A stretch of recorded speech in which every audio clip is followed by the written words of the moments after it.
Hey guys, welcome back to my channel, or welcome to my channel depending on if you've ever been here or not. Don't forget to click that subscribe button and the notification bell button. Hello! I think it's pretty cool when you get notifications that I uploaded a video. And give a huge thumbs up. Check out all of my social media down below. You clicked on this video because you want to know how to load a film camera, and there are tons and tons of videos out there on how to do this. And the reason that I'm making this video is because I had to watch more than one to learn how to load my camera.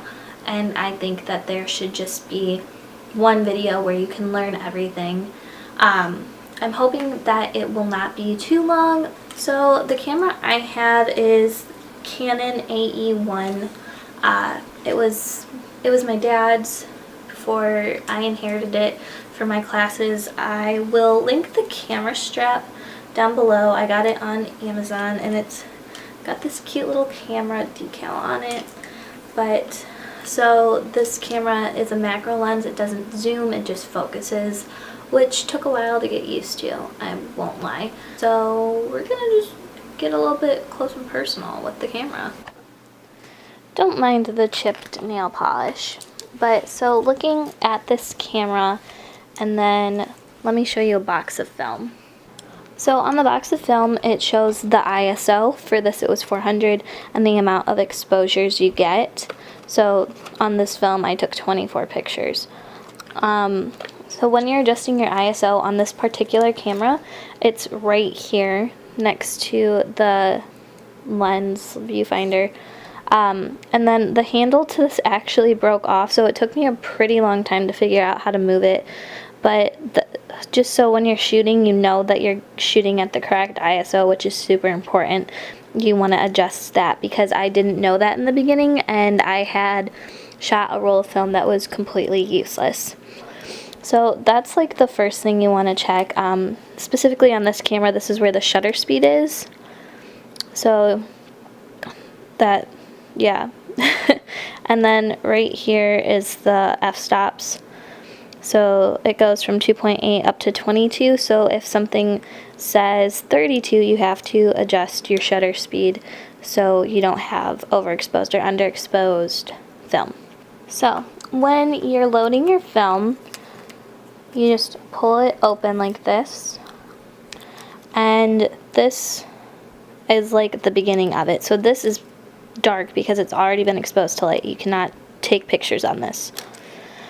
In this camera, you pull up the little lever above the ISO and pop it open, pop it, lock it, polka dot it, and then it opens up like this. So this part goes on the bottom, the like weird cutoff part. So you go like this and like load it in, and then you lower this part a little bit so that it holds it in. You can kind of see it like right in there that it's in there. And then you're gonna pull this out a little bit and you load it into this part. So these little holes go on the sprockets so it will load.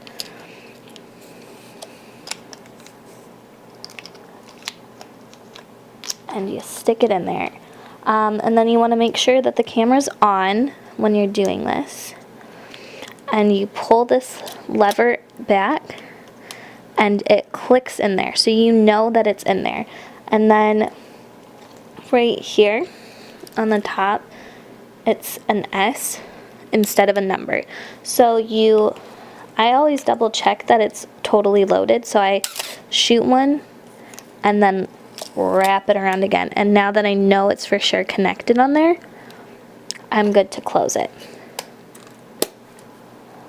And then you shoot until this S turns into a number. So now that I have it loaded, you want to advance the film until you have a number instead of an S right there. So you just click, rotate, click, rotate, click, rotate, and now I'm at the first exposure, which you can't really see because it's like orange, but I'm there. And then you turn it off to save the battery.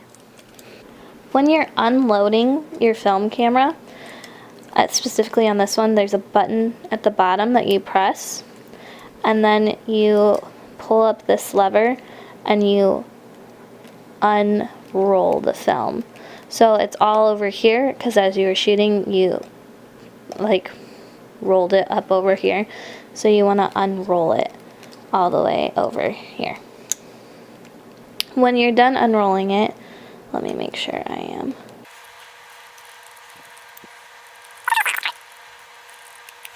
And then you feel it release when you're done.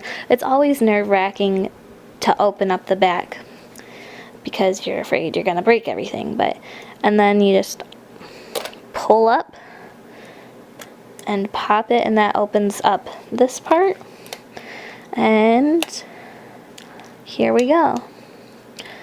Film cameras can be scary because you can't see what you're taking a picture of. It's unlimited amount of exposures that you have.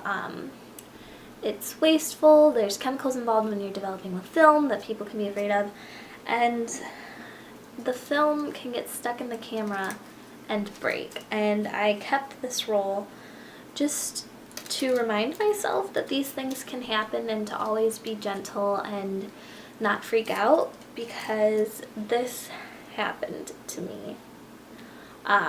There are probably a dozen sprockets right here where the edge is ripped clean off, so it couldn't wind and unwind.